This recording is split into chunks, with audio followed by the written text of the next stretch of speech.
E agora nós vamos falar de um tema que hoje afeta muitas pessoas no mundo todo, a obesidade. Os obesos representam atualmente cerca de 1/3 da humanidade. Olha só, de acordo com a OMS, a Organização Mundial da Saúde, ou seja, esses dados são da Organização Mundial da Saúde. A obesidade é considerada uma síndrome que pode vir de vários fatores, genéticos, metabólicos, comportamentais, emocionais, culturais e sociais.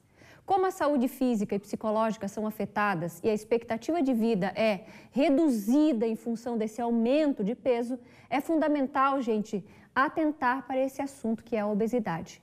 E um fator que chama muito atenção, e até quando fui pesquisar hoje sobre o assunto, foi um estudo que foi feito lá em 1985, que apontou que, olha, naquela época, tá? Quando essas questões emocionais ainda não estavam tanto sendo comentadas como agora. Lá em 85, as pessoas que sofrem com algum tipo de obesidade, dentre essas pessoas, 60% delas certamente desenvolveram a obesidade por causa de problemas emocionais. Olha só. Então, muitas vezes a pessoa acaba compensando na comida, e nós estamos aqui, gente, falando de obesidade, tá? Que é já quando a pessoa perde o controle com relação à alimentação, que entra para aquele aspecto mais dolorido dessa doença. Quem vai conversar com a gente, então, sobre esses aspectos psíquicos que envolvem a obesidade é a médica psiquiatra doutora Vanessa Adegas Menin. Boa tarde, doutora Vanessa. Boa tarde, Seja bem-vinda. Obrigada por mais uma oportunidade de desvendar a psiquiatria, né? Obrigada por estar aqui conosco.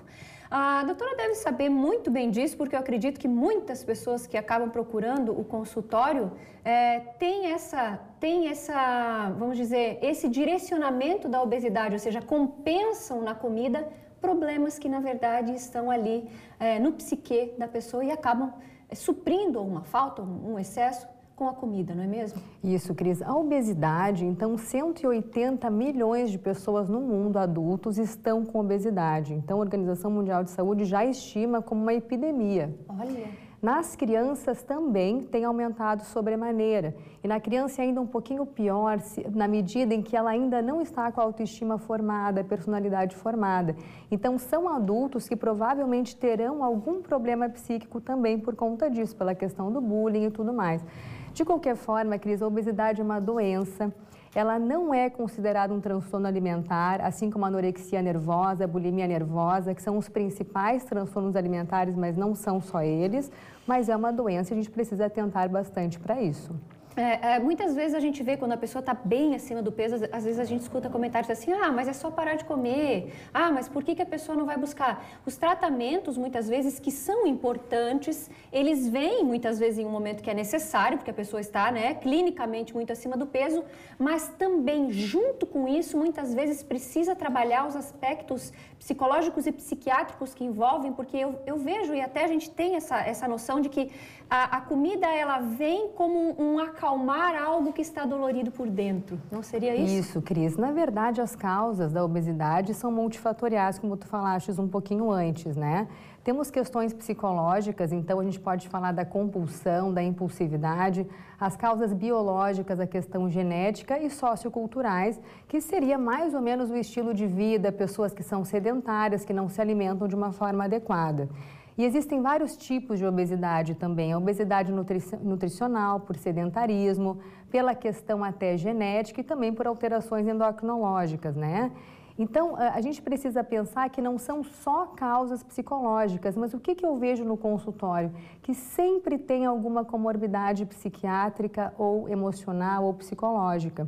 Então, são pessoas que já ou causa pela compulsão e pela impulsividade, existe um sistema chamado sistema de recompensa cerebral, que está sendo bastante estudado, né, que os cientistas estão estudando, que na verdade tem um sistema de desejo e de gratificação e prazer. Esse sistema de desejo, né, é uma área do cérebro primitiva, né, então ele é estimulado pela dopamina e o sistema de gratificação e prazer por outros neurotransmissores.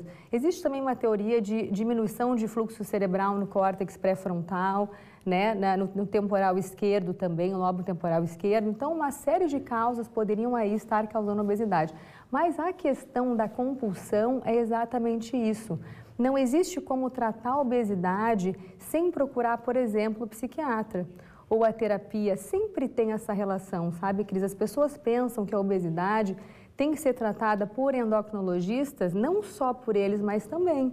Não é só um médico clínico, né? Mas o nutricionista, o psiquiatra, exatamente, o terapeuta, o psicólogo. É bem importante esse tratamento multidisciplinar. Poderia-se dizer que, em alguns casos, a obesidade, a comida para as pessoas que já têm essa compulsão seria como um vício? Funcionaria como um vício, Cris, por exemplo, ser viciado na comida? Esse sistema de recompensa, ele explica o vício, a dependência, e não só pela comida.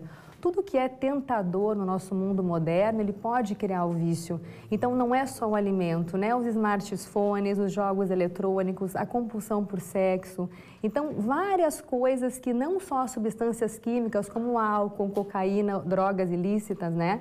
Podem causar dependência em relação e por conta desse sistema de recompensa, que é muito interessante. Existem estudos até e tratamentos que podem acionar a estimulação eletromagnética transcraniana, estimular esse sistema neurológico para ajudar na questão da obesidade, mas não só na obesidade em relação ao vício do alimento, né? Outros vícios, outras dependências químicas também. Olha que interessante. Eu até lia outro dia um documentário, um artigo especial lá que quase 90% das pessoas que já estavam em obesidade mórbida, né? Aí já é uma questão diferenciada, por exemplo, 300 quilos, 200 quilos, algo bem acima daquilo que se comenta, eles tinham algo lá no passado, por exemplo, ou foram violentadas, ou foram abandonados, ou passaram muita carência de algo em família, ou seja, poderia ter essa relação, e aí eu percebi que ao longo da vida essa comida ia dando conforto,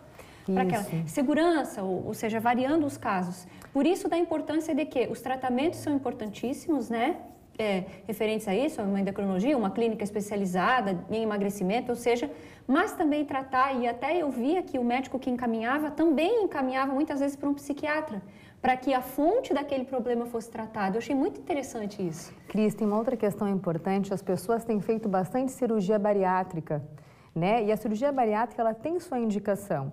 Geralmente acima, né, quando tem a obesidade com risco de saúde. Casos, né? Exatamente. Que a gente citava, que já está muito Só que assim. o que eu percebo? As pessoas também, elas pensam que o procedimento cirúrgico vai resolver todos os problemas, e não é bem assim.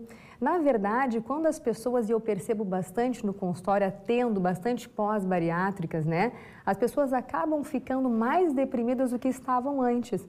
Então, precisa também nós entendermos qual a base psicológica da obesidade. Porque tirou aquilo que deixava, entre aspas, a pessoa um pouco mais tranquila, e ela não consegue agora se adaptar, né, àquela nova vida. Existem, Cris, várias teorias psicológicas em relação, como estava falando antes, em relação à obesidade. Elas são, eu acho que um tanto simplistas até. Não é só isso, mas é também isso. Por isso que o tratamento é e deve ser multidisciplinar. Exato. Outra questão importante também é que a gente não pode pensar só na obesidade, a gente tem que pensar na prevenção. Então, pessoas com genética para obesidade, pessoas que já têm sobrepeso, já existem estudos falando que existem alterações já metabólicas. Claro. Então, a gente precisa atentar para isso. E não importa, Cris, independente da causa, do fator que a gente está discutindo em relação à obesidade, precisamos ter estilos de vida saudável, alimentação saudável e atividade física sempre. E 50% das pessoas que fazem isso acabam desistindo. Por quê? Porque fazem sozinhas. Claro. Então, é necessário que esses profissionais sejam procurados e que o tratamento seja multidisciplinar. Muito bom. Obrigada, doutora Vanessa, por estar conosco aqui nessa segunda-feira fria, né? Subir o morro aqui não está fácil hoje. Seja sempre bem-vinda aqui no Ver Mais para trazer esses esclarecimentos, né? Muita gente hoje sofre com esse tipo de dificuldade, de doença, né? E quem sabe a gente possa dar uma luz aí para quem nos acompanha agora. Quem tiver alguma dúvida pode me perguntar também pelo Instagram. Muito bom. Sempre disponível para responder. Se chegar aí perguntinhas para o Ver Mais, a gente já encaminha para a doutora. Tá bom. Obrigada, seja sempre bem-vindo.